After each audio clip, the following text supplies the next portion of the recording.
நம்ம கடந்து செல்வோம். இன்றைக்கு வேத வசனம் ரொம்ப கம்மி தான் இருக்கும். ஏன்னா ஜாஸ்தி ஓவரா எல்லா வசனத்தையும் சொல்ல எனக்கு இஷ்டம் இல்லை.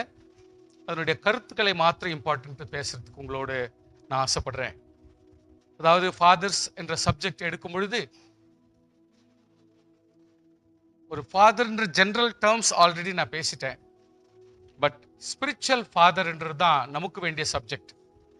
ஒரு ஆவிக்குரிய தகப்பன்மார்கள் என்ற சப்ஜெக்ட் எடுத்தாதான் ஆவிக்குரிய பிள்ளைகளுக்கு இது பிரயோஜனமா இருக்கும் நம்புகிறேன். ஸோ லெட்ஸ் கோ வித் ஆவிக்குரிய அப்பாக்கள். ஸ்தோத்திரம். 1 கொரிந்தியர் 4ஆம் அதிகாரம் 15ஆம் வசனத்தில் வாசிக்கிறபடி, கிறிஸ்துவுக்குள் 10,000 உபாத்தியாயர்கள் உங்களுக்கு இருந்தாலும் தகப்பன்மார்கள் அநேகர் உங்களுக்கு இல்லையே. கிறிஸ்து இயேசுவுக்குள் சுவிசேஷத்தினால் நான் உங்களை பெற்றேன். சோ தகப்பனுடைய ஸ்தானம் இந்த வசனத்துல ஓரளவுக்கு புரியும்னு நினைக்கிறேன். சும்மா ஆலோசனை கொடுத்துறதும் உதவியே செய்யறவங்களும் தகப்பனாக முடியாது. தகப்பனுக்குடைய குணதிசயமே வித்தியாசம். ஜீவனுக்கு ஜீவனை, பிரயாசத்துக்கு பிரயாசமும், அன்புக்கு அன்பும், உயிருக்கு உயிரும், சகல பிரயாசத்துக்கு பிரயாசமாய் வாழக்கூடிய ஒரு ஜீவனை தான் ஃபாதர், அப்பா என்று சொல்லுகிறோம். He is the one who gives everything. எல்லாத்துக்கும் எல்லாமா இருக்கக்கூடியவர் அவர் தான் ஃபாதர். மத்தேயு 23:9 வாசிக்கிறோம், பூமியிலே ஒருவனை உங்கள் பிதா என்று சொல்லாதிருங்கள், பரலோகத்திற்கிற ஒருவரே உங்களுக்கு பிதாவாய் இருப்பார். தேவன் மட்டும் தான் பிதாவாய் இருப்பார். அவரை மட்டும் தான் கம்பேரிசன் எடுக்க முடியும், அவரை மட்டும் தான் ரெஃபரன்ஸ் எடுக்க முடியும். பிதாவுக்கு சம்பந்தப்பட்ட ஒரு ரெஃபரன்ஸ் எடுக்கணும்னா அது தேவனை மட்டும் தான் எடுக்க முடியும். மற்ற யாருமே கம்பேரிசன் பண்ணக்கூடாது. காரணம், நாம் எல்லாருமே குறை உள்ளவர்கள். ஸ்தோத்திரம், ஸ்தோத்திரம். இந்த இடத்துல யோசேப்பை குறித்து ஒரு எக்ஸாம்பிள் படிக்கிறோம். ஜெனிசிஸ் 45:8 வாசிக்கிறோம். ஆதலால் யோசேப் சொல்றாரு சகோதரர்களை பார்த்து, ஆதலால் நீங்கள் அல்ல, நீங்க நினைச்சுக்கிறீங்க நாங்க தான் எல்லாத்தையும் பண்ணி உங்களை தொத்திட்டோம், வெளியே பண்ணிட்டோம், உங்களை கொலை செஞ்ச மாதிரி காய்ச்சிட்டோம், அப்படி இப்படி சொல்லிட்டு எல்லாம் பேசுறாங்க. நோ நோ நோ, நீங்கள் இல்ல, எங்கள் தேவனே என்னை இவ்விடத்திற்கு அனுப்பி அவர் பண்ண வேலை என்னன்னா, என்னை பார்வோனுக்கு தகப்பனாக வச்சிருக்கிறார். ஸ்தோத்திரம். பார்வோனுக்கே தகப்பன். உலகத்திலே பார்வோனும் ஈஜிப்ட்னா ஒரு prominent place, prominent blessings, prominent material. ஆனால் இங்க அந்த பார்வோனுக்கே தகப்பனாக கர்த்தர் வச்சிருக்கிறார். அவர் குடும்பம் அனைத்திற்கும் கர்த்தனாக வச்சிருக்கிறார். என்னுடைய குடும்பம் அனைத்திற்கும் கர்த்தராக என்ன கர்த்தர் வச்சிருக்கிறார். எகிப்து தேசம் முழுவதுக்கும் அதிபதியாக வச்சிருக்கிறார். So the three qualities எவ்வளவு அருமையா யோசேப்பை கர்த்தர் வச்சிருக்கிறார் என்பதை உறுதியாக சொல்ல முடியுது.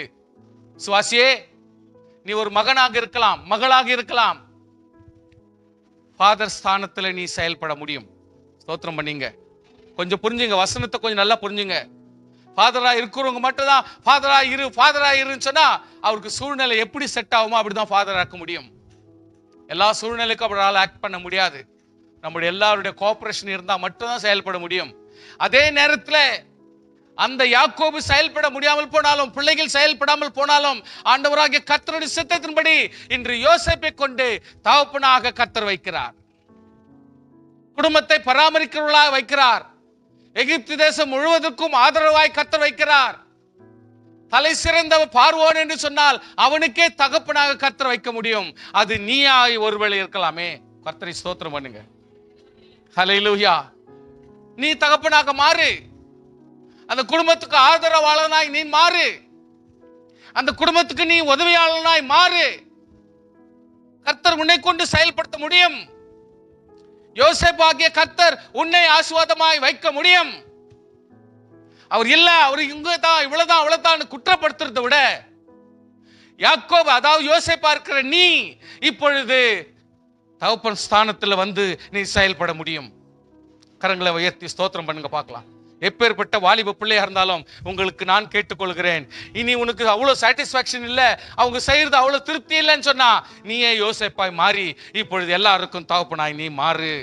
கர்த்தர் உன்னை நடத்துவார், உனக்கு தேவைகளை சந்திப்பார், உன் தேவைகளை கர்த்தர் கொடுக்க முடியும், உன் தரிசனத்துக்கு ஏற்றால் போல உனக்கு உதவி செய்ய முடியும். இன்றைக்கு நீயே அந்த குடும்பத்துக்கு ரட்சகனாக மாறு. Why not? ஏன் நீ மாற முடியாது சொல்லு. அவர் தகப்பனா இருந்துகிட்ட வீட்டுக்கு, ஆனால் ஹோல் ஃபேமிலிக்கு நீ ஒரு ரட்சகனாக மாறு, தகப்பனாக மாறு. there is one more option கர்த்தர் கொடுக்கிறார் பாருங்க.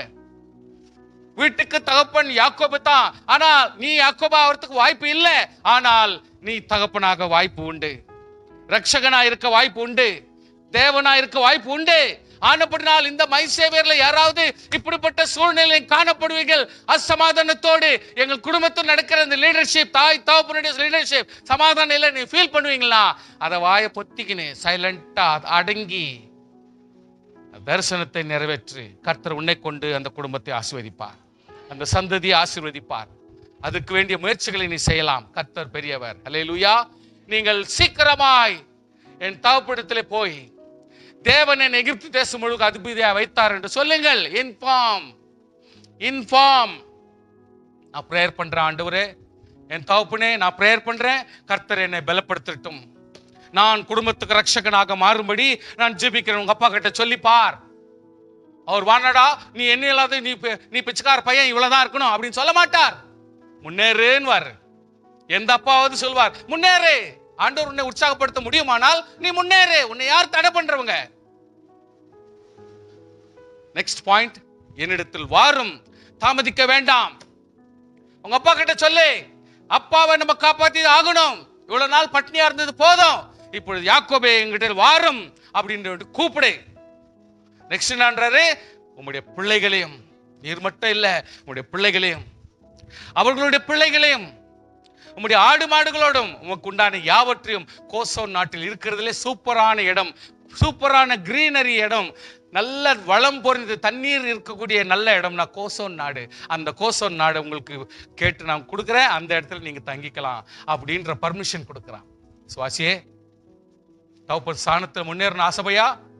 தகப்பன் ஸ்தானத்தில் நீ ஆக்கணும் ஆசைப்படுறியா? அல்லது நீ ஒரு லீடரா இருக்கணும் ஆசைப்படுறியா? இல்ல தகப்பன் ஆல்ரெடி இருக்கும் பொழுதே நீ ஒரு தகப்பனா இருக்கணும் ஆசைப்படுறியா? there is an opportunity. கர்த்தர் சொல்லுகிறார், பலப்படு. உன்னை கொண்டு கர்த்தர் ஆசீர்வதிக்கும் பொழுது அந்த தகப்பனுக்கு ஆறுதல் செய்ய முடியும், தாய்க்கு ஆறுதல் செய்ய முடியும், பிள்ளைகளுக்கு ஆறுதல் செய்ய முடியும், அவர்கள் தங்க இடத்தையும் நீ குறிக்க முடியும். ஸ்தோத்திரம். உமக்கு உம்முடைய குடும்பத்தாருக்கும் இருக்கிற இடம் யாவற்றையும் வறுமை வராதபடிக்கு அங்கே உம்முடைய பராமரிப்பேன். இன்னும் 5 வருஷம் பஞ்சம் இருக்கும் தெரியுமா? இன்னும் 5 வருஷம் பஞ்சம் இருக்கும் எனக்கு தெரியும். ஏன்னா கர்த்தர் எனக்கு தான் வெளிப்படுத்தினார். அதை மீறியும் நான் உங்களை காப்பாற்றுவேன், உங்களை நான் ஆசீர்வாதமா வச்சுக்குவேன். there is one more father arose.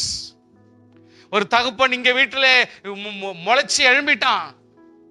சுவாசியே, உன் வீட்டுல அவ்வளோ உனக்கு தைரியம் இல்லைன்னா இருக்கிற ஃபாதரை டிஸ்கரேஜ் பண்ணாத, இருக்கிற மதரை நொந்திக்காத. நீ எழும்பு, ஆசீர்வாதத்தை கட்டு, குடும்பத்தை கட்டு, தாய் தகப்பன்மார்களை கட்டு, அவர்களை எழுப்பு, பலப்படு. கர்த்தர் உன்னை நீடூழி வாழ ஆசீர்வதிப்பார். ஹல்லேலூயா. ஸ்தோத்திரம் சொல்லுங்க பார்க்கலாம். ஹல்லேலூயா. யோபு சொல்றார் 29:16 நான் எளியவர்களுக்கு தகப்பனாய் இருந்தேன். யோபுனுடைய குணாதிசயத்தை நீங்க எடுத்துக்கிட்டீங்கன்னா படிச்சுனே இருக்கலாங்க. அவர் சொல்றாரு, என் எளியவர்களுக்கு நான் தகப்பனாகத்தான் வாழ்ந்திருக்கிறேன்றார். அவருடைய குவாலிட்டிஸை படிக்க படிக்க படிக்க அப்படியே ருசி வந்துனே இருக்கும். அவ்வளோ தூரத்துக்கு யோபுன்ற ஒரு திறமைசாலியும் ஆசீர்வாதம் உள்ளவராக இருந்திருக்கிறாரு. நான் அழியாத வாழ்க்கை ஆராய்ந்து பார்த்தேன், நான் எளியவர்களுக்கு தகப்பனாய் நான் இருந்தேன். விசுவாசியே, என் வீட்டில் மட்டும் இருக்கிறது போதல, என் குடும்பத்தில் மட்டும் இருக்கிறது போதல, நான் எளியவர்களுக்கெல்லாம் தகப்பனாக நான் வாழ்ந்தேன் என்று சொல்கிறார். இன்று நம்ம எத்தனை பேர் அப்படி சொல்ல முடியும்? யோசித்து பாருங்க. எலிஜா இது பார்க்கும் பொழுது எனக்கே கொஞ்சம் ஆச்சரியமா தான் இருந்துச்சு. எலியா ஆண்டவர் தேடி தேடி வானா சாவரேன்னு சொன்ன உடனே ஆண்டவர் சொல்றாரு, பாப்பா நீ ஏன் வாப்பா, நீ சும்மா பேசினே இருப்ப, மனசு கஷ்டம் ஆயிட்டு எனக்கு தெரிஞ்சிச்சு உன் கதை. வா, நீ ஒன்னும் கஷ்டமா எடுத்துக்காத, இருக்கிறது சாப்பிடு, ஏஞ்சிரு, சுடு சுட இருக்குது பாரு, சாப்பிடு, தண்ணி குடி, ஏஞ்சி நட, நான் உன் கூட நடக்கிறேன், நடந்து சொல்லிட்டு நடந்து போறாரு. ஒன்னும் பேச, அதுக்கப்புறம் நிறைய பேசிக்கவே இல்லை தெரியுமா, ஜாஸ்தி பேசிக்கவே இல்லை. கர்த்தர் சொப்பனத்தில் வந்தார், ஆண்டவர் எலியாவோடு பேசினார், இந்த டிராமா எல்லாம் நடக்கல. கூட 1-to-1 பேசிஸ்ல ஆண்டவர் எலியாவை கூட்டின்னு போறாரு. இந்த பார், இந்த ராஜாவை அபிஷேகம் பண்ணு, அவனை அபிஷேகம் பண்ணு, இவனை ஆசீர்வதி, இவனை நடத்து, அப்புறம் போ, உனக்கு டயர்ட் ஆயிடுச்சு தானே, உன்ன மாதிரியே ஒரு ஆளை நான் உருவாக்குறேன்னு சொல்லிட்டு ஆண்டவர் பர்டிகுலர் எடுத்துக்கிட்டுன்னு போறாரு. அங்க போனவன ஒருத்தன் ஏர் உழுதுன்னுக்கிறான். அவன் எலியாவா எலிசாவா யாரு, அவன் பேரு என்னன்னே தெரியாது. ஆண்டவர் சொல்றாரு, அவன் மேல உன்னோட அபிஷேக தைலத்தை ஊற்றுன்றாரு. உடனே அங்க பார்த்தாக்கா அவன் எலிசா உடனே ஸ்பாட்ல எல்லாருக்கும் விருந்து பண்ணிட்டு அவன் கூட வந்துடுறான். வந்துட்டு கேசி மாதிரி இல்லை, அப்படி அவ்வளவு க்ளோஸா வாழ்றாங்கன்னா எந்த அளவுக்குன்னா, இப்போ அவன் தன் தேவனாகிய கர்த்தர் அக்னிமயமான ரதம் குருதில வச்சு எடுத்துன்னு போகும் பொழுது அவன் என்னன்றான், என் தகப்பனே, என் தகப்பனே. ஒரு சிஷ்யன் தன் குருவை பார்த்து என் தகப்பனேன்னு கத்துற அளவுக்கு வந்துருச்சுன்னா அவங்களுடைய ஃப்ரெண்ட்ஷிப் எப்படி இருந்திருக்கும், அவங்களுடைய வாழ்க்கை எப்படி இருந்திருக்கும், அவங்களுடைய நடத்தை எப்படி இருந்திருக்கும், யோசித்து பாரு, யோசித்து பாரு, யோசித்து பாரு. சும்மா எப்போவாவது டாடி ஹவ் ஆர் யூ கேட்டிருக்கிறீங்களா? உங்களுக்கு தான் மனசாட்சி இருக்குதா? எல்லாம் மனுஷரா? கேளுங்க, வார்த்தை கேளுங்க. ஏன்னா அனிமலா இல்ல பூச்சியா? நீங்க மனுஷர் தானே, உங்களுக்கும் ஆத்மாக்குது இல்ல? கேளுங்க, எப்படி இருக்கிறீங்க டாடி? சமாதானமாக்குறீங்களா? உங்களுக்காக நான் ஜெபம் பண்றேன். என்னைக்கு நான் சொல்றீங்களா? நீங்களா ஆர் யூ ஸ்பிரிச்சுவல் பீப்புள்? ஜெபிக்கிறவங்களா நீங்களாம்? வேத வாசிக்கிறீங்களா? ஒரு அப்பா பார்த்து அம்மா பார்த்து, மம்மி நான் ஜெபம் பண்றேன் மம்மி, நீங்க தைரியமா இருங்க சொல்லிக்கிறீங்களா? ஒரு வார்த்தை கோடி ரூபாய் கொடுத்த மாதிரி இருக்கும். இதை சொல்லிட்டீங்கன்னா பாரமெல்லாம் ஒழிஞ்சிட்டு போடாப்பா, இதுக்கு மேல நான் செத்தாலும் பரவாயில்ல, என் பிள்ளை இவ்வளவு தூரம் கேட்டுடுவாங்க. பணம் பொருள் பின்னாடி தான் வரும் சார், அன்பு தான் ஃபர்ஸ்ட். பேசுங்க. யாரோ ஒருத்தன் வந்தான் நடுவாந்தரத்துல வந்து எலியாவோட கூட சேர்ந்து வாழ்றான். கொஞ்ச நாள் தான் உடனே அவன் எடுத்துக்கொள்றான், என் தகப்பனே, என் தங்க அப்பா அப்பான்னு கத்துறான். யோசித்து பாரு, கஷ்டத்திலையும் வேதனையிலையும் பணத்தை சம்பாரிச்சு உங்களை சாக்குறாங்க, போடுறாங்க, நடத்துறாங்க. சுருக்கி லோனை வாங்கி கடன் வாங்கி இன்ஸ்டால்மெண்ட்டை கட்டிக்கின்னு எல்லாத்தையும் ஒன்று நடத்தின்னு போறாங்க. அந்த பாரப்பட்ட உடம்புகளுக்கு ஒரு வார்த்தை சும்மா ஒரு குழந்தை போய் தடவி கொடுத்து, டாடி என்ன டாடி என்ன ஒரு மாதிரி இருக்கிறீங்கோ, தைரியமா இருங்கோ சொல்லிக்கிறீங்களா? போங்க.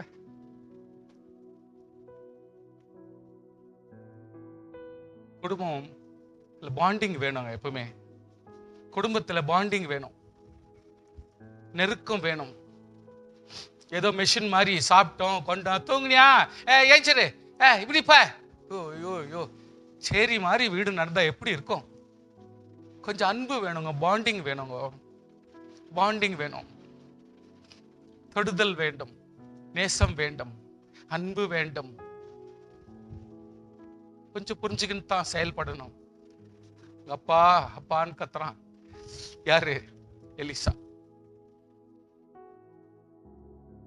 அவர் தெரியும், எப்படியோ என்னுடைய மகிமை, என் மேல இருந்த வல்லமை என் உடம்புல இல்லப்பா, நீ என்ன அப்பா அப்பான்னு கூப்பிடுறது சரிதான், ஆனா என்கிட்ட இருந்த வல்லமை, என்கிட்ட இருக்கிற அன்பு எல்லாமே இப்போ நானே உரிச்சி அந்த சால்வையில போட்டு உனக்கு போடுறேன். ஹல்லேலூயா, ஹல்லேலூயா. என்னுடைய அன்பு, என்னுடைய பாசம், என்னுடைய வல்லமை, தேவன் என்னை வச்சு நடத்தின அந்த எல்லா மகத்துவத்தை நான் உங்ககிட்ட கொடுக்கறதுக்கு ஒரு பொருளாவோ ஒரு ஆஸ்தியாவோ நான் கொடுக்கல. ஆனால் அது எல்லாவற்றின் மகிமையும் ஷால் என்கிற ஒரு மகத்துவத்துல போட்டு உனக்கு நானு வானத்திலிருந்து தான் நான் போடுறேன். உலகத்துல இருக்கிறப்ப இப்படி கொடுத்துட்டு போல நான் வானத்துக்கு மகிமை ஏறும் பொழுது அந்த ஷால் உனக்கு உனக்கு வானத்திலிருந்து போடப்படுகிறது. இது நான் போட்ட மாதிரி இருக்க கூடாது, தேவனா போட்ட மாதிரி இருக்கணும். இனி என்ன விட நீ டபுள் தானே கேட்ட, தைரியமா நீ செய்யலாம் அப்படின்ற அந்த மகிமையை விட்டு கொடுக்கிறார். இன்னைக்கு உங்க அப்பா கிட்ட இருந்து அந்த மகத்துவம் நீ உறிஞ்சிக்கணும், அந்த வல்லமையை உறிஞ்சிக்கணும். அப்பான்னு கூப்பிடணும், நீ அம்மான்னு கூப்பிடணும். புரிஞ்சுக்குங்க லைஃப. வாழ்க்கையில சந்தோஷத்தை அனுபவிக்கிறதையோ இல்லையோ அது யாருக்கும் புரியாது சார், அதுக்கு மீனிங்கே கிடையாது. ஆனால் வீட்டுல கொஞ்சம் பாசமா வாழுங்க, பாசமா வளருங்க, பாசத்தை காட்டுங்க. இதுதான் குடும்ப வாழ்க்கை. சர்ச்சில் ட்ரைனிங் எடுக்கிறோம், இது ஒரு ட்ரைனிங் சென்டர், அவ்வளவுதான். ஆனா குடும்பம் தான் முக்கியம், வீடு தான் முக்கியம். அங்க கொஞ்சம் அன்பை கொட்டி வாழுங்க, நேசித்து வாழுங்க. ஒருத்தருடைய ஃபீலிங்ஸை கொஞ்சம் புரிஞ்சுங்க, ஒருத்தருடைய கஷ்டத்தை புரிஞ்சுங்க, ஒருத்தருடைய பாடுகளை கொஞ்சம் புரிஞ்சுங்க. எப்படின்னு கேளுங்க, பரிமாறுங்க, வார்த்தையினால கேளுங்க. எப்படி இருக்கிறீங்க கேளுங்க. அப்பவே ஒரு 2 நிமிஷம் ஜெபம் பண்ணுங்க. பெரிய காரியம் சார், பெரிய காரியம்.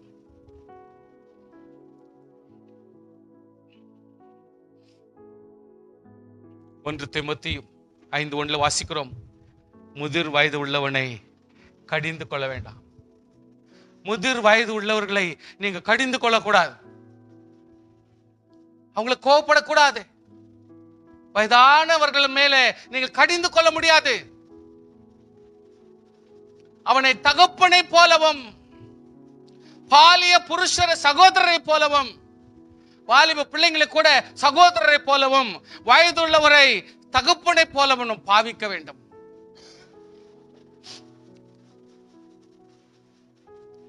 எஸ் என்று உங்களை கையெழுத்துங்க பார்க்கலாம், எஸ் என்று உங்க கையெழுத்துங்க பார்க்கலாம். இனிமேல் என் வீட்டில் அந்த பாண்டிங் வேணும், அந்த ஒரு ஐக்கியம் வேணும், அந்த ஒரு தொடர்பு வேணும், அந்த ஒரு நேசம் வேணும், அந்த அன்பு வேண்டும். செஞ்சு பாருங்க, குடும்பத்தில் எவ்வளவு ஆசீர்வாதம் பரிமாறுதுன்னு பாருங்க. எல்லாருமே அன்பாகவே மாறுறாங்கன்றதை நீங்க பாருங்க. இனிமேல் நெக்ஸ்ட் நான் வசனத்தை விட்டு சப்ஜெக்ட் போறேன். A successful family, affirming God's presence. கர்த்தருடைய பிரசன்னம் நம்ம வீட்டில் இருக்குதா கன்ஃபார்ம் பண்ணோம். Communicating and listening. ஒவ்வொருத்தருக்கும் வார்த்தையை பரிமாற வேண்டும். ஒருவேளை பரிமாறும் பொழுது நாம் கேட்க வேண்டும். குடும்பங்களிலே பரிமாற வேண்டும், வார்த்தைகளினாலே அவங்க புரிஞ்சுக்கிட்டோம். தப்பு, நம்ம பரிமாற வேண்டும். You need to share your feelings and you need to listen when somebody say. உன் குடும்பத்தில் ஒருத்தர் ஏதாவது சொல்றாங்கன்னா அதை தீர கேட்கணும், தீர்மானம் எடுக்கக்கூடாது, நல்லா கேட்கணும். ஃபர்ஸ்ட் சப்போர்ட்டிங் ஃபேமிலி மெம்பர்ஸ், குடும்பத்தில் இருக்கிற ஒவ்வொரு மெம்பருக்கும் சப்போர்ட்டாவே நம்ம யோசிக்கணும். ஏன்னா என்னுடைய ரத்தம் இது, என்னுடைய ரத்தம் இது, சப்போர்ட் பண்ணி தான் ஆகணும். Respecting one another, ஒருவரை ஒருவர் கனம் பண்ண வேண்டும். Developing a sense of trust, ஒருவர் மேலே நம்பிக்கை வர வேண்டும். அப்பானா நம்பிக்கை வர வேண்டும், அம்மானா நம்பிக்கை வர வேண்டும், சகோதரினா நம்பிக்கை வர வேண்டும், சகோதரன் நம்பிக்கை வர வேண்டும். நம்பிக்கை இல்லாம எந்த வேலையும் செய்ய முடியாது.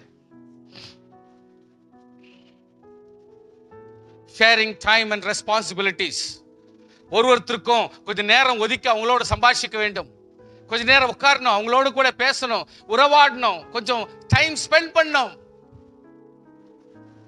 நேரம் இல்லைன்னு சொல்லவே கூடாது எப்பொழுதுமே. குடும்பத்துக்கு மட்டும், எஸ்பெஷலி குடும்பம், நம்ம டைம் ஸ்பெண்ட் பண்ணி தான் ஆகணும். knowing right from wrong, நாம் செய்த தவறுகளிலிருந்து நல்லதை கற்றுக்கொள்ள வேண்டும். having principles and adoptions, நமக்கு ஒரு கோட்பாடு வேண்டும், நமக்கு ஒரு குறிக்கோள் வேண்டும், நமக்கு ஒரு நேர்மையான தெரிந்தெடுத்தல் தேவை. இதுதான் நியாயம், இதை தான் நான் தெரிந்து கொள்ள வேண்டும், இதுதான் முறை, இதுக்கு தான் நான் இம்பார்ட்டன்ஸ் கொடுக்கணும்ன்ற அந்த ரெஸ்பெக்ட் வேணும். live a successful life in every area of life. யூசுவலா யாரோடு சம்பந்தப்பட்டிருக்கிற, எப்படி பிள்ளைங்க, அவங்களுடைய படிப்பு என்ன, அவங்களுடைய ஹேபிட் என்ன, அவங்களுடைய செலவு என்ன, அவங்களுடைய மூவ்மெண்ட் என்ன, எல்லாத்தையுமே நம்ம கேட்ச் பண்ணிக்கணும், எல்லாத்தையுமே கணக்குல வைக்கணும். அதை கண்டுக்கலனா நாளைக்கு ஒரு பெரிய பிரச்சனை ஆகும் பொழுது அதை நீ சால்வ் பண்ணி தான் ஆக வேண்டிய நிலைமை வரும். அதனால இன்னிலிருந்தே நம்ம ஒவ்வொன்றும் ஃபாலோ பிளே வச்சுக்கணும். ஒவ்வொரு ஆக்டிவிட்டிஸும், குழந்தைங்களோட, பிள்ளைகளும், மனைவி, எல்லா காரியத்தையும் நம்ம கணக்குல வச்சே வைக்கணும்.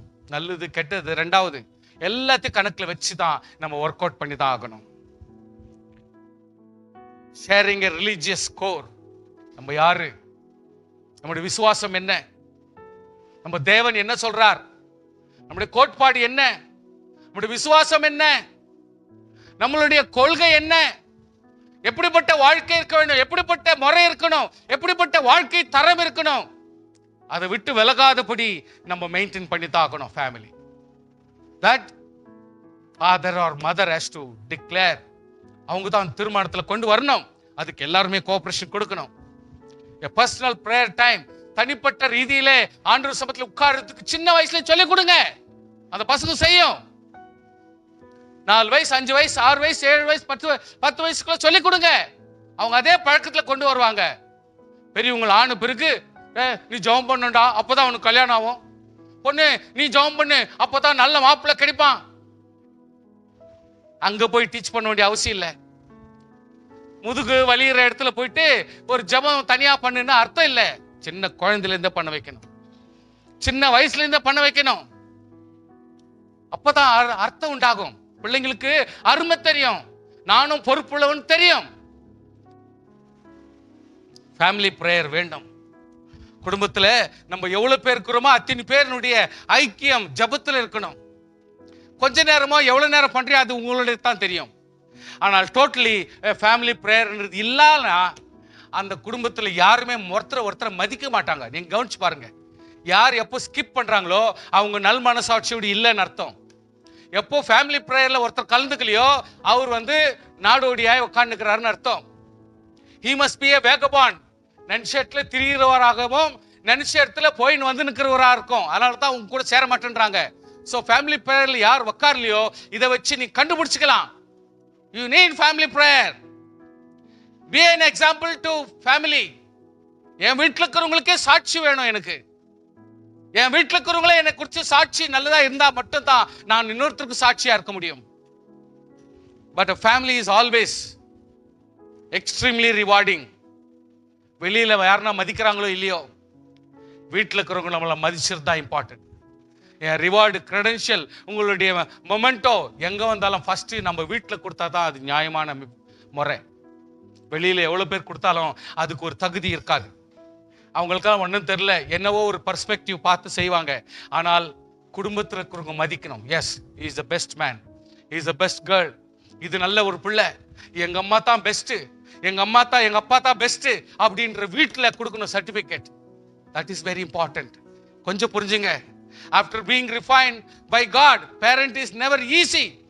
அதாவது after being refined by God, கர்த்தர் உன்னை சீர்படுத்தி செயல்படுத்தி உன்னை சரிப்படுத்தும் பொழுது வேதனையா தான் இருக்கும், துக்கமா தான் இருக்கும். ஆனால் உன்னுடைய தாய்மை, உன்னுடைய தகப்பத்துவம் உன்னை ஆசீர்வாதமாகவே வைக்கும். என்னைக்குமே தோல்வியை கொடுக்காது. நீ செய்த முயற்சிக்கு என்னைக்குமே தோல்வியை கொடுக்காது. ஒருவேளை உன் வீட்டில் இருக்கிறவங்களுக்கு மதிக்காவிட்டாலும் பரவாயில்லை, ஆவியானவர் உன்னை மதிப்பார். Hallelujah. However, there will be a great impact on our children. நம்முடைய ஆசீர்வாதம் நீ எதை செய்திருந்தாலும் சரி, உன் பிள்ளைகளிடத்துல நீ நலனையும் பொலனையும் நீ பார்க்க முடியும். ஆனப்படினாலே உன் பிள்ளைகளோடு கூட ஐக்கியப்பட்டு செயல்படு. விசுவாசியே, கொஞ்சம் லாஸ்டா உங்களுக்கு சொல்லி கொடுக்கிறேன். இந்த உடம்பு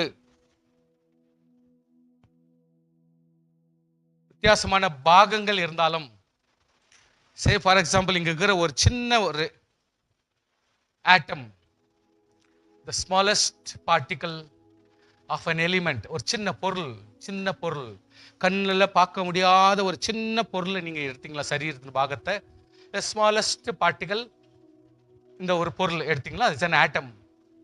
அந்த ஒரு ஆட்டமும் வேகா நினைச்ச மாதிரி வாழாது. அந்த ஒவ்வொரு ஆட்டமும் இந்த மாதிரி செல்லா தான் இருக்கும். இந்த ஒவ்வொரு ஆட்டம், ஒவ்வொரு பொருளும் ஒரு யூனிட்டா தான் இருக்கும். அது ஒரு யூனிட், அதுக்குள்ள செல், அதுக்குள்ள செல்லுலார், அதுக்குள்ள ஒவ்வொரு பாகங்களும் இணைஞ்சு தான் ஒரு சின்ன சின்ன ஒரு பொருள். அத்தனை சின்ன குட்டி குட்டி கோடி கோடி கோடிக்கான பொருள் சேர்ந்தாதான் உனக்கு மூமெண்ட். இதெல்லாம் படிச்சிருக்கீங்க, உங்களுக்கு தெரியும். சயின்ஸ், சரீரத்தினுடைய செல், ஹியூமன் செல் தனியா வாழாது, அது ஒருங்கிணைச்சு தான் வாழும். மதிக்கணும், அப்பாவை மதிக்கணும், அம்மாவை மதிக்கணும், பிள்ளைங்களுக்குரிய மரியாதை இருக்கும். as long as if you are a புள்ள. தகப்பனா இருக்கிற வரைக்கும் தான் அவருக்கு தகப்பனுடைய மரியாதை. நீ தாயா இருக்கிற வரைக்கும் தான் தாயினுடைய மரியாதை. நீ புள்ளையா நடந்துக்கின வரைக்கும் தான் அந்த பேரண்டினுடைய ஆசீர்வாதம் உன்னோடு கூட வந்து பலிக்கும்.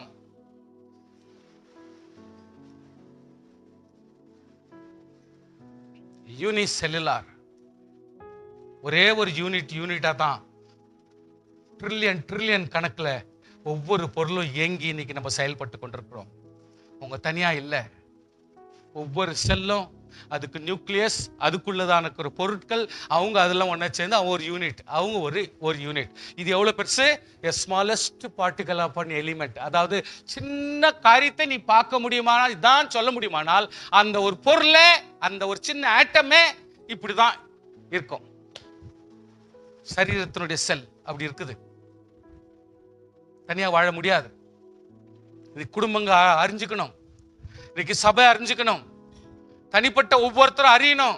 இன்னைக்கு உடம்பே இப்படிப்பட்ட ஒரு சூழ்நிலையில அமைச்சு வச்சிருக்கோம்னா, நம்ம குடும்பம் மட்டும் ஏன் யாரோ மாதிரி அப்பப்போ பிரியுது. I am not talking about ரட்சிக்கப்படாத ஒரு மனுஷன், ஒரு ரட்சிக்கப்பட்டவர்கள் குறித்து தான் நான் பேசுறேன். அப்ப ரட்சிக்கப்பட்டவங்கன்னா நமக்குள்ள ஏன் அந்த பாண்டிங் இல்ல, ஏன் விட்டு கொடுத்தல் இல்ல, ஏன் அந்த நேசம் இல்ல, அந்த பாசம் இல்ல? அப்போ நான் எப்படி புள்ளன்னு சொல்லிக்க முடியும்? நான் எப்படி அப்பான்னு சொல்ல முடியும்? நான் எப்படி அம்மான்னு சொல்ல முடியும்? யோசித்து பாருங்க சார், யோசித்து பாருங்க. வாலிப தங்கச்சி, குழந்தை, நான் கொஞ்சம் யோசித்து பாரு, நீ கொஞ்சம் யோசித்து பாரு. நீ திங்க் பண்ணி தான் ஆகணும். என்னவோ பார் கிராண்டட் எடுக்கிற மாதிரி இல்ல. ஓ it's something, it's all right அப்படின்ற மாதிரி நீ எடுத்த, நீ ஒரு ரட்சிக்கப்பட்ட குழந்தையா இருக்க முடியாது. and if you take animal sell also அப்படித்தான். ஒரு மிருகத்துல கூட, ஒரு பூச்சியில கூட, ஒரு பறவையா இருந்தா கூட சரி, அந்த செல்லு கூட இப்படித்தான் இருக்குது. அது ஒன்று தனித்தனியா வேகா அவங்க இஷ்டத்துக்கெல்லாம் இருக்க முடியாது. they are bonded, they are கட்டுப்பட்டிருக்கிறாங்க.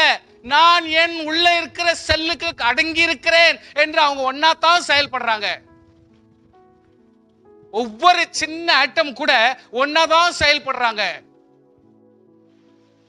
Sir, universal truth நீங்க கொஞ்சம் புரிஞ்சுக்கணும். and if you go to plant cell கூட அவ்வளவுதான். அது கூட ஒரு யூனிட்டா தான் உட்காருது. பிளான்ட் செல் கூட ஒரு யூனிட்டா தான் இருக்குது, ஒரு ஐக்கியமா தான் இருக்கிறாங்க, அவங்க ஒரு பாண்டிங்கா தான் இருக்கிறாங்க, ஒரு நேசமா தான் இருக்கிறாங்க. நெவர் செத்து தான் போயிடுவாங்களே தவிர, செத்துட்டோம், இலை பிரிஞ்சு போச்சு, செடி காஞ்சி போச்சு, நல்ல வேலையாச்சு. ஆனா உயிர் வாழ்றாங்கன்னா அவங்க ஒன்னாதான் வாழ்வாங்க, ஐக்கியமா தான் வாழ்றாங்க. ஸ்தோத்திரம் சொல்லுங்க, ஹல்லேலூயா. இன்னைக்கு கர்த்தருடைய பிள்ளைகளுடைய வாழ்க்கையில அப்பா செய்யணும், அம்மா செய்யணும். நீ என்ன பெத்த, எனக்கு இது செய்யல, அப்படி வாயை திறந்து பேசி நாளைக்கு சாபத்தை கட்டிக்க போறீங்களா? இது வாயை திறந்து சொல்லிட்டு நாளைக்கு ஒரு பெரிய நஷ்டத்தை கண்டு நீ ஒரு 10 வயசு சீக்கிரமா சாவ போறியா? கர்த்தருடைய சாபத்துக்கு இடம் கொடுக்காதீங்க ப்ளீஸ். பேரண்ட்ஸ்க்கு வேண்டிய வெரி டியூ அட்வான்டேஜ், ரெஸ்பெக்ட் கொடுங்க, மரியாதை கொடுங்க, அதுக்கு வேண்டிய ஹானர் வேணும். மை சேவியர் கண்டிப்பா சொல்லுது, ஆண்டவர் ஒருபோதும் அதுக்கெல்லாம் ஸ்பேர் பண்ணி பரவாயில்ல பரவாயில்ல அப்படின்னு சொல்ல மாட்டார். உங்க அப்பன் தப்பு பண்ணா ஆண்டவர் கண்டிப்பார். நீ ரட்சகன் இல்ல, நீ தேவன் இல்ல கண்டிக்கிறதுக்கு, அவர் கண்டிச்சுக்குவார். நீ கண்டிக்காத. அதனால நம்மளுடைய செல்லோட கூட நம்ம ஐக்கியப்பட்டிருக்கணும். பிள்ளையா இருந்தா தாழ்ந்திருக்கணும், கண்ட்ரோல்ல வாங்க. கர்த்தர் அவங்களோடு பேசுவார், தகப்பனோடு பேசுவார், தாயோடு பேசுவார். ஹல்லேலூயா. இவ்வளவு வருஷம் கொடுத்து நடத்தினார்ல, இவ்வளவு வருஷம் கொடுத்து நடத்தினார்ல, உன்னை ஆளா ஆக்கிட்டாங்கல்ல, உன்னை இவ்வளவு தூரத்துக்கு பெரிய ஆளா மாத்திட்டாங்கல்ல, அது வரைக்கும் உனக்கு தெரியல, இப்ப கண்ணு தெரிதா? யோசித்து பார். பாண்டிங் வேணும். we have the team work வேணும். நினைச்ச மாதிரி பிரிச்சு வைக்க கூடாது. ரட்சிக்கப்பட்டவன் வித்தியாசம் நமக்கு தெரியணும். கர்த்தரோட பிள்ளைகள் ரொம்ப கேர்ஃபுல்லா இந்த காரியத்தில் செயல்படணும். now let me tell you, a good Christian family is the one that lines up with a biblical principle in which each member understand the fulfillment of his or her God given role. கர்த்தர் உனக்கு என்ன role கொடுத்திருக்கிறார், உன்னுடைய portfolio என்ன, அந்த குடும்பத்தில் கர்த்தர் உன்னை யாராக தெரிந்து கொண்டார், அந்த ஒரு காரியத்தை நீ புரிந்து கொண்டு செயல்பட வேண்டும் என்று கர்த்தர் சொல்லுகிறார். You need to know who you are in the family, what you need to do in the family, that you need to understand what is the biblical principle. கர்த்தருடைய வார்த்தை நமக்கு என்ன சொல்லுகிறது என்று புரிந்து கொண்டு நாம் வாழ வேண்டும். Family is an institution. அது ஒரு சங்கம், அது ஒரு அசோசியேஷன், அது ஒரு ட்ரஸ்ட், அது ஒரு ஒருங்கிணைப்பு. குடும்பம் என்பது ஒருங்கிணைப்பு. Designed by God. It was created by God for the benefit of man. நமக்கு பிரயோஜனத்துக்காக தான் ஆண்டவர் குடும்பத்தை ஏற்படுத்தியிருக்கிறார். And a man has been given stewardship over it. நான் ஒரு வேலையாளாய் செயல்பட வேண்டும். நான் ஒரு ஸ்டிவார்ட்ஷிப்பாய், ஐயா என்ன வேணும் நீ இவ்வளவு ஒன்று பெண்டா வேண்டிய அவசியம் இல்லை. மனசுல பெண்டாயி குடும்பத்துக்காக நீ ஸ்டிவார்டா வேலை செய்யணும், ஒரு வெயிட்டரா வேலை செய்யணும். ஹல்லேலூயா. ஒரு டேபிள் மேனஸோட நீ வேலை செய்யணும். இல்லாவிட்டால் கர்த்தர் உன்னை உண்டு பண்ணதுக்கு அர்த்தம் இல்லாம போய்விடும். The basic biblical family unit is comprised of one man, one woman. We call it as a spouse. அவருடைய மனைவி, அவருடைய கணவன் என்று சொல்லப்படுவார், and their offsprings. So கர்த்தருடைய பிள்ளையே, நினைச்சவங்கெல்லாம் வீட்டுல சேர்த்துக்கின்னு வீட்டை குழப்படி பண்ண வேணாம். ஒரு குடும்பம் சொன்னா ஒரு அப்பா இருக்கிறார், ஒரு அம்மா இருக்கிறார், அவங்களுடைய பிள்ளைங்க இருக்கிறாங்க. மற்ற தாத்தா பாட்டியோ இல்லை அவங்க சம்பந்தப்பட்ட யார் இருந்தாலும் சரி, அவங்கெல்லாம் ஒரே ரத்தத்துல தான் வர்றவங்க. அந்த ஒரே கொடையின் கீழ் அவங்க எல்லாருமே வாழ்வாங்க. இந்த ஒன் ஃபேமிலியை எப்பொழுதுமே நம்ம கரெக்டா வச்சுக்கணும். இது கர்த்தருடைய சித்தம். The extended family can include relatives by marriage, such as grandparents, nieces, nephews, cousins, aunts and uncles. You can include anybody in the family as you like. ஆனா பேசிக்கா நமக்கு தேவைப்படுறது தாயும் தகப்பனும் இந்த பிள்ளைகளும் ஒருங்கிணைத்து வாழ வேண்டும். Now, one of the primary principles of family unity is that it involves a commitment. ஐயா, நான் பிள்ளை அப்படின்ற கமிட்மெண்ட் இருக்கணும் நமக்கு. நான் அப்பா கமிட்மெண்ட் இருக்கணும், நான் அம்மா கமிட்மெண்ட் வேணும், நான் பிள்ளை கமிட்மெண்ட் வேணும். கமிட்மெண்ட் இல்லாம நான் பாட்டுக்கு குடும்பத்தில் என்னவோ மாறி இப்படி இருந்தா சரியில்லை. God doesn't work. Ordained by God for lifetimes. ஐயா, லைஃப் டைம் முழுவதும் இது கவனத்தில் வச்சுக்கணும். உன் வசதியா வந்துடுச்சு, இல்ல நீ கேவலப்பட்ட, இல்ல ஏதோ ஃபேமிலியில ப்ராப்ளம் ஆச்சுன்னா திடீர்னு மூஞ்சில் அடிக்கிறதெல்லாம் கிடையாது. சாகிற வரைக்கும் கர்த்தர் உனக்கு கமிட்மெண்ட் வச்சிருக்கிறார். அந்த கமிட்மெண்ட் நம்ம மாற்றக்கூடாது. ஹல்லேலூயா, ஸ்தோத்திரம். Husband and wife are responsible for holding it together, the current attitude of our culture and faith.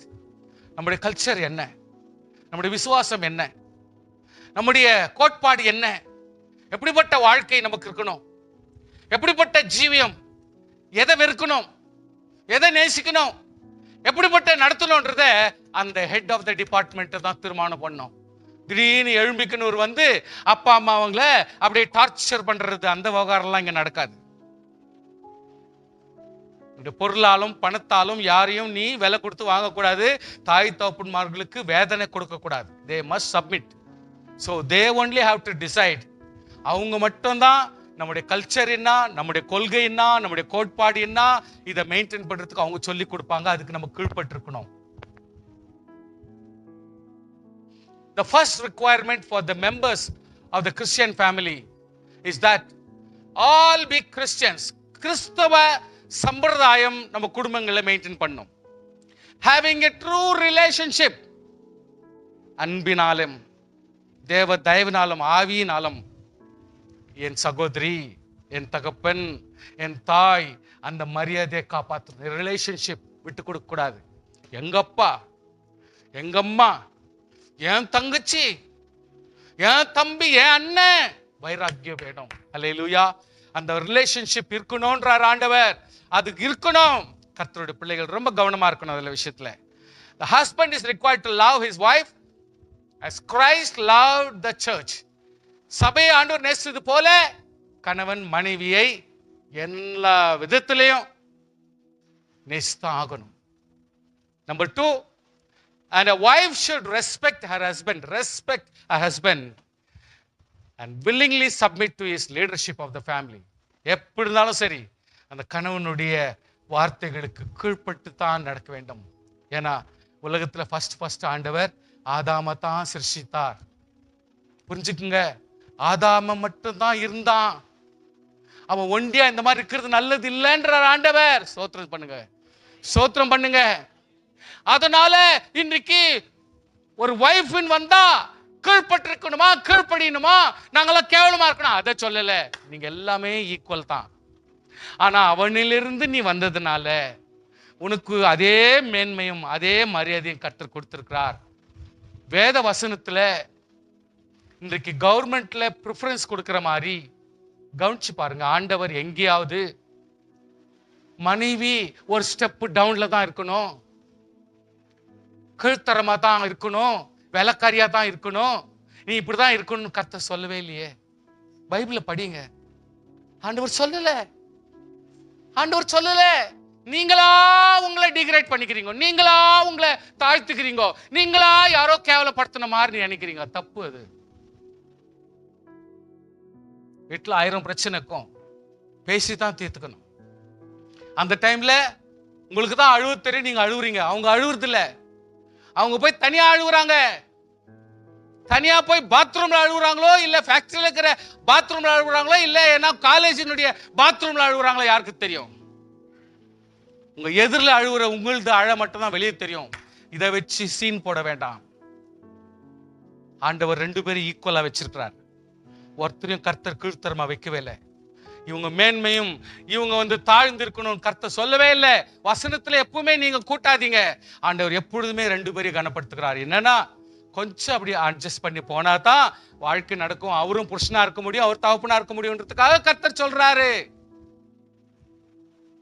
The husband leadership role should start with his own spiritual relationship with God. தகப்பனே, தேவனுடைய சொந்தம் உன்னுடைய சொந்த வாழ்க்கையில first ஆரம்பிக்க வேண்டும். ஒரு தகப்பனுடைய வாழ்க்கை தேவனுடைய பிரசன்னத்தினாலும் தேவனுடைய சிஸ்டம்னாலும் ஃபர்ஸ்ட் தன்னைத்தானே சீர்படுத்தி தன்னைத்தானே ஒருங்கிணைத்து சரிப்பட வேண்டும். அவர் தேவனோடு சரிப்படாவிட்டால் அவர் லீடர்ஷிப் கூட ஒர்க் அவுட் ஆகாது. தோத்திரம். இன்னைக்கு ஒருத்தர் சொல்ற அளவுக்கு நீங்க நடந்துக்க கூடாது. இன்னைக்கு வைஃப் சுட்டி காட்டுற அளவுக்கு சுட்டி காட்டுவாங்க, கண்டிப்பா சுட்டி காட்டாதே இருப்பாங்க. ஆனா அதெல்லாம் ஈஸியா எடுத்துல ஓகே தேங்க்யூ அப்படின்னு எடுத்துக்கணும். ஷேப் அவுட் ஆனா கூட சரி, ஓகே தேங்க்யூ அப்படின்னு சொல்லிட்டு ஒன்றும் தெரியாத மாதிரி எடுத்துக்கின்னு அப்புறம் நீங்க பாட்டுக்கு நடந்துக்கணும். உங்களுக்கு லீடர்ஷிப் எப்பவுமே இருக்கும். தெரியுதுங்களா? மூஞ்சில் அடிக்கிற வைஃப் நிறைய நம்ம கிட்டே இருக்கிறோம். அது இல்லாத நம்மளும் நடத்துறது முடியாது. ஏன்னா நமக்கெல்லாம் ரோஷங்குது இல்லை, நமக்கெல்லாம் மிளகாலாம் நிறைய போட்டு சாப்பிட்றோம். காரெல்லாம் சாப்பிட்றோம், அதனால நிச்சயமா அது வந்துடுது வார்த்தை. பட் நான் என்னன்றேன், பொறுமையாய் தகப்பன்மார்களே அது எல்லாவற்றையும் தோல்வியா எடுத்துக்காதபடிக்கு அதை கொஞ்சம் சந்தோஷமா okay okay it's all right அப்படின்னு அட்ஜஸ்ட் பண்ணி அந்த டைம் பார்த்துக்கு நீங்க வெளியே வந்துருங்க, சமாதானம் ஆயிடுங்க, தைரியம் பண்ணீங்க, மூஞ்சி கிஞ்சி காட்டாதீங்க. ஏன்னா 10 டைப்ல அவங்க மூஞ்சி காட்ட வேண்டிய நிலைமை வந்துடும். அதனால மூஞ்செல்லாம் காட்டாதீங்க, அப்படியே கண்ட்ரோல்லே வந்து அடுங்க அடுங்க அடுங்க அடுங்க அப்படி அடிங்கடு. சோத்ரம் சோத்ரம் ஐயா, நான் வாழ்றதே உங்களுக்கு சொல்றேன், நீங்க புரிஞ்சுக்கலன்னா எனக்கு ஒண்ணும் தெரியாதப்பா. நானும் உங்களோட மனுஷன் தானே, நானும் வாழ்ந்து நிற்கிறேன் இல்ல. அதனால நான் எல்லா விதத்திலையும் எல்லாமே தேவர்களா இருக்கணும்னு சொன்னா முடியாது, எல்லாமே கடவுள்களா வீட்டுல வாழணும்னா முடியாது. சூழ்நிலை சில நேரத்துல மாறும். அந்த நேரத்துல தோல்வியாக மாறிவிட்டாலும், ஒரு கேவலமான ஒரு மனுஷனா மாறிட்டாலும் அதை பத்தி கவலைப்படுறோம் நம்ம இல்லை. நெக்ஸ்ட் நிமிஷமே தைரியமா பேசிக்கினே சமாதானமா போயிடணும். அப்ப என்னன்னா உன்னுடைய லீடர்ஷிப் அப்படியே தாங்கும். ஆண்டவர் சொல்றாரு, husband leadership role should start with his own spiritual relationship. சொந்த ரிலேஷன்ஷிப்ல ஆரம்பிக்கணும் அது, and then flow into the instruction of his wife. Next என்ன பண்ணும், உன்னுடைய கீழ்ப்படிதல், உன்னுடைய ஆசீர்வாதம் நைஸா அது வைஃபுக்கு சேரும். வைஃபுக்கு சேர்ந்தா 2 பேருடைய ஆசீர்வாதம் பிள்ளைகளுக்கும் வந்து சேரும். ஸோ நாம் சீர்படாவிட்டால் நம் பிள்ளைகளை நாம் கண்ட்ரோல் பண்ண முடியாது. நான் சீர்பட்டு என் வைஃபோடு கூட நான் ஷேர் பண்ணி நாங்கள் 2 பேரும் சரியாக விட்டால் என் பிள்ளைகளையும் என்னை போல ஒருவர்களாக நான் பார்க்க முடியாது. ஸோ அதனால there is a procedure where the family has to modify things within the family. So அதை கொஞ்சம் புரிஞ்சுக்குங்க. And a father is responsible to pray and to provide, instruct, guide, correct, teach.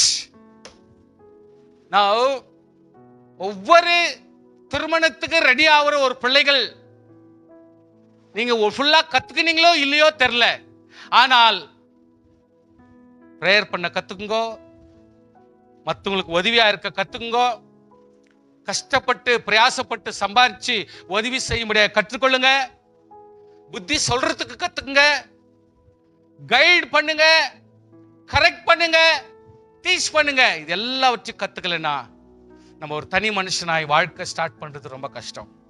And wife coordinates equally for the sustenance and welfare of the family.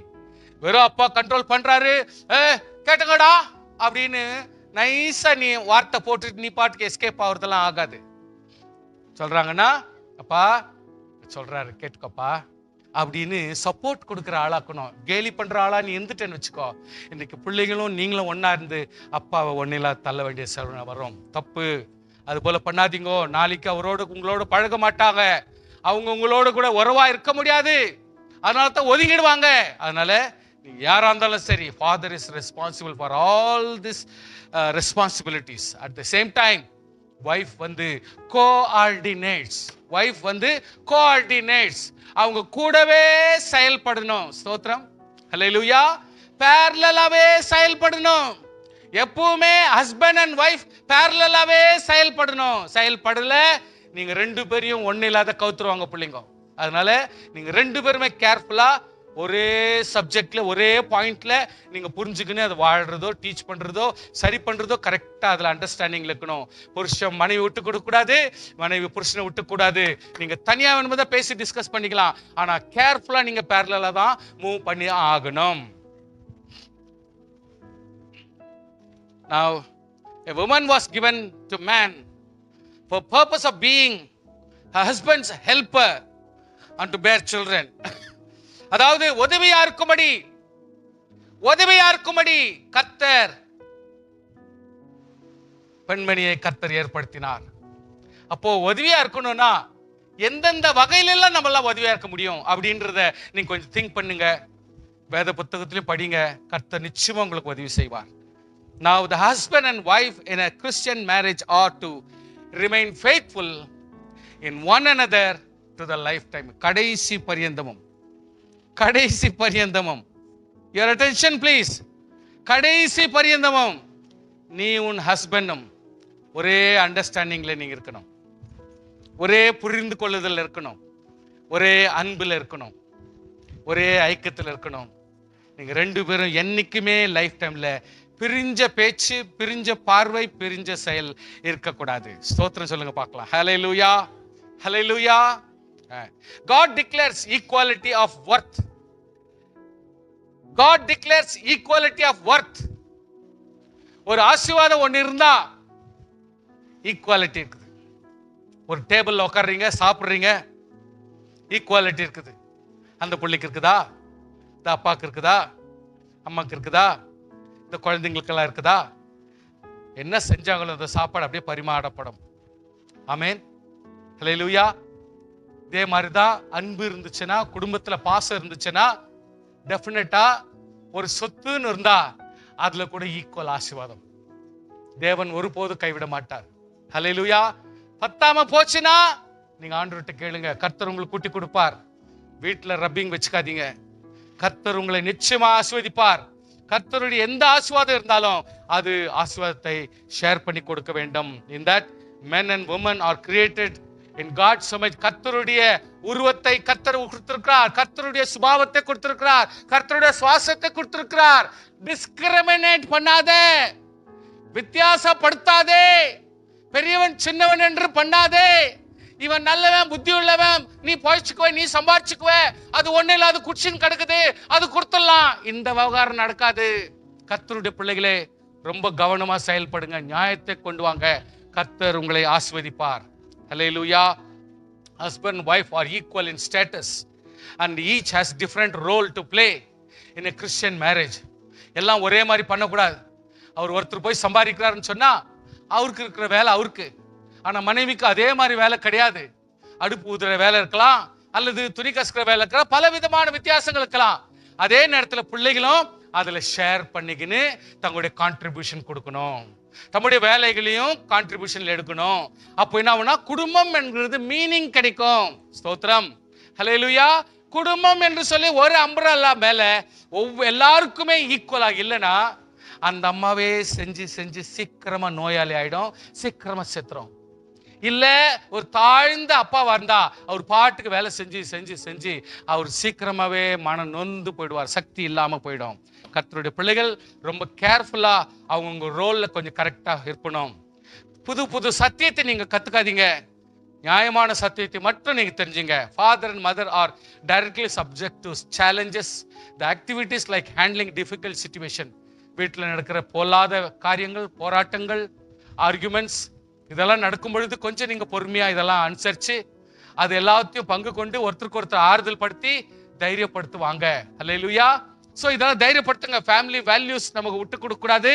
Racing children, குழந்தைய வளர்க்கல, அதுல எந்த விதத்திலும் பாதுபாடு வரக்கூடாத படிக்கு நம்ம அதை பத்திரமா பார்த்துக்கணும். ஃபேசிங் லாஸ், ஈவன் டெத் ஆனா கூட சரி, நம்ம எல்லாத்துலயுமே நம்ம ஒன்னா நின்று செயல்படணும். ஸ்தோத்திரம், ஹல்லேலூயா. Almost finished. God created humans to live as a unit like nucleus and work as a team bonded unit labor. ஒவ்வொருத்தரும் தன்னுடைய வேலைகளை செஞ்சு குடும்பத்தினுடைய ஒரு பாரம் சஃபர் ஆகாதபடிக்கு, இன்னொருத்தர் வேதனை இல்லாதபடி, இன்னொருத்தர் சொந்த அதாவது ஃபீலிங்லேயே உட்காராதபடிக்கு அவங்களுடைய ஒவ்வொரு ஃபீலிங்கை நீங்க புரிஞ்சுக்கின்னு ஆறுதல் படுத்திட்டாலே குடும்பம் ஒரு ஸ்ட்ராங்கஸ்ட் குடும்பமா மாறிடும், ஒரு நல்ல பலமுள்ள குடும்பமா மாறிடும், ஜபமுள்ள குடும்பமா மாறிடும், ஆசீர்வாதம் உள்ள குடும்பமா மாறிடும். ஹல்லேலூயா. ஒருத்தர் ஜபிக்கிற இடத்துல நீங்க 4 பேர் இருந்தா 4 ஜபம் சேர்ந்தா கர்த்தர் பெரிய காரியத்தை குடும்பத்துல பண்ண முடியும். ஹல்லேலூயா. சோ 4 பேர் இருக்கிற 6 பேர் இருந்தா இன்னும் பலன், கர்த்தர் நம்மை தாங்க போதுமானதா இருக்கும். ஹல்லேலூயா. God know that we will have many ups and downs in our family relationship and God provide guidance, wisdom. எல்லாவற்றையும் கர்த்தர் ஞானத்தையும் அறிவையும் தேவனுடைய நடத்துதலை கர்த்தர் கொடுக்க போதுமானவர் இருக்கிறார். அதனால் சோர்ந்து போகாதீர்கள். No matter what you are facing, எப்படிப்பட்ட நீங்க சூழ்நிலை கடந்து வந்தாலும் as a family God wants to protect. உங்களை பாதுகாப்பாராக, நடத்துவாராக, guide பண்ணுவாராக. bless with the blessings. hallelujah. கர்த்தர் உங்களை நடத்தி கொள்வாங்க. turn to scripture. எப்பொழுதும் வேத வசனத்துக்கு திருப்புங்கள், உங்கள் கவனத்தை வேத வசனத்தில் படியுங்கள். for parenting, sibling dynamics and extending family relationship, strengthen the faith of your family with the guidance of the Holy Spirit. பரிசுத்தாவினாலே குழந்தைகளை எப்படி வளர்க்கணும், எப்படிப்பட்ட நடத்துதல், அப்பா எப்படி கவனிக்கணும், அம்மாவை எப்படி கவனிச்சுக்கணும். டைம் அண்ட் அகைன் 60 வயசுக்கு மேலே போயிட்டு அம்மா என்ன உடம்பு சரியில்லையா அப்படின்னு கேட்காதீங்க. எப்பவுமே வெக்கக்கேடு. இப்பத்துலேருந்தே கேளுங்க, இப்பத்துலேருந்தே கேளுங்க. அவங்க 30 வயசுக்கிறப்பவே கேட்டுக்கினே அவங்கள பலப்படுத்திக்கணும், அவங்கள கூடவே எடுத்துன்னு வாங்க. கர்த்தர் பெரிய காரியத்தை நம்ம குடும்பங்களை செய்ய முடியும். குடும்பம் பாண்டிங் எப்பொழுதுமே நமக்கு நல்லது. ஸோ கர்த்தர் நிச்சயம் ஆசீர்வதிப்பார். I want to just finish in this matter. கர்த்தர் நிச்சயம் நமக்கு தயவு செய்யட்டும். நம்ம எல்லாரும் ஜெபிக்கலாமா? ஸ்தோத்திரம், ஸ்தோத்திரம். லாட் திங்க் யோசிக்கிறதுக்கும் பல காரியங்கள் உண்டு. நம்மெல்லாம் கர்த்தருக்குள்ளாக நாம் பலப்பட கர்த்தர் பெரிய காரியத்தை செய்ய முடியும். தேவன் தயவான காரியங்களை செய்ய முடியும். தேவன் நம்மை நடத்த முடியும். போதுமானவர். அப்பா இம்பார்ட்டன்ட், அம்மா இம்பார்ட்டன்ட். வெறும் அப்பா மட்டும் பேசிட்டு விட முடியாது. இட்ஸ் அம்மா இஸ் ஈக்குவலி கான்ட்ரிபியூட்டிங். அதனால நம்ம ரொம்ப கேர்ஃபுல்லா நம்ம இதை ஹேண்டில் பண்ணி தான் ஆகணும். Family is very very important. சபைக்கு நீங்க எவ்வளவு தூரத்துக்கு கொடுத்து முடிச்சிங்களோ தெரியல, ஆனால் ஃபேமிலிக்கு நீங்க இம்பார்ட்டன்ஸ் கொடுத்து தான் ஆகணும். Family is very very important. Hallelujah. கிறிஸ்துவனுடைய சிந்தை உங்களுக்குள்ள இருக்கணும். குடும்பத்தில் இருக்கிற வேதனையிலும் துக்கத்திலையும் வயதான ஸ்டேட்டஸ்ல அவங்களால முடியாத நேரத்திலையும் இவ்வளவு தூரத்துக்கு நடத்த வர்றாங்களே கர்த்தர், அவங்கள நீங்க விட்டு கொடுக்காதீங்க ப்ளீஸ். உங்க கொஞ்சம் இறக்கம் வேணாவா? உங்க மனசு கொஞ்சம் தாங்கி போலியா, இன்னும் கொஞ்சம் தாழ்ந்து போலியா, கொஞ்சம் அவங்கள நீங்க பார்த்து எடுங்க. ஏன்னா மனசு நொந்துட்டாங்கன்னா நமக்கு பிரயோஜனமே இல்லை. ஸ்தோத்திரம், ஸ்தோத்திரம், ஸ்தோத்திரம்.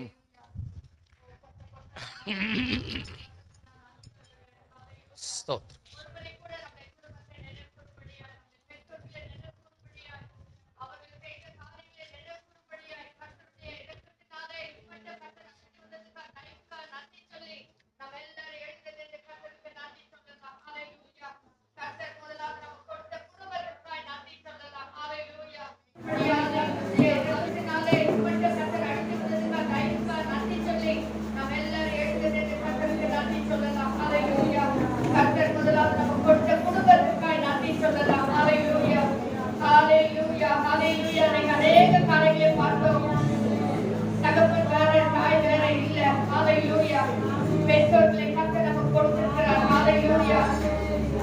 எல்லாரும் கர்த்தருக்கு நன்றி சொல்லலாமா? ஆண்டவரே, எங்களுக்கு கொடுத்த நல்ல குடும்பத்துக்காக நன்றி ஆண்டவரே.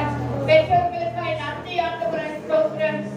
இன்னைக்கு காலையில் நம்ம பார்த்தோம், அவங்களுக்கு கர்த்தர் ஒரு ரோலை கொடுத்திருக்கிறார்.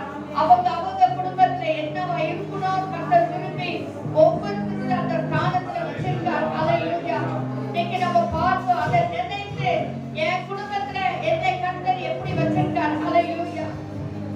நன்றி நன்றி சொல்ல மாட்டீங்களா? கர்த்தருக்கு நன்றி சொல்ல மாட்டீங்களா?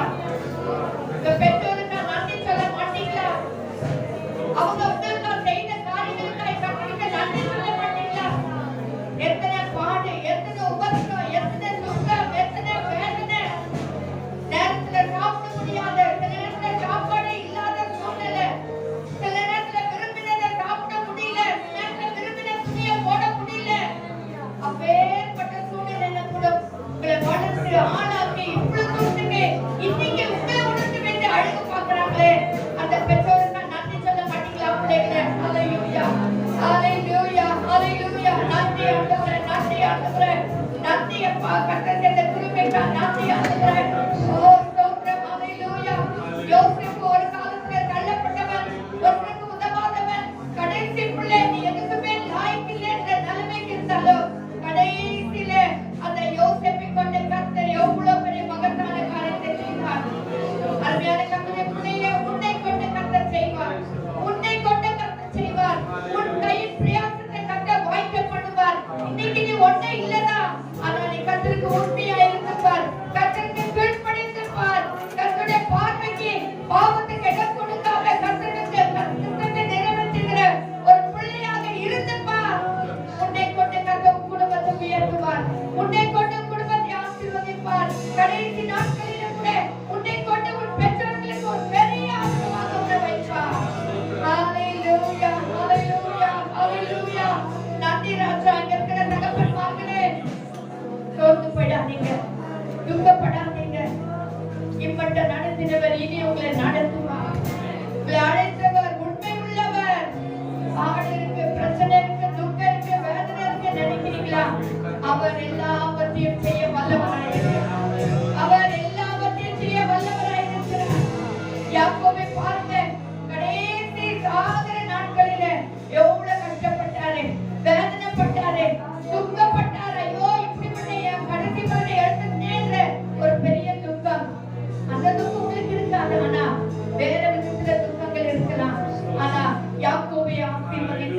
உன்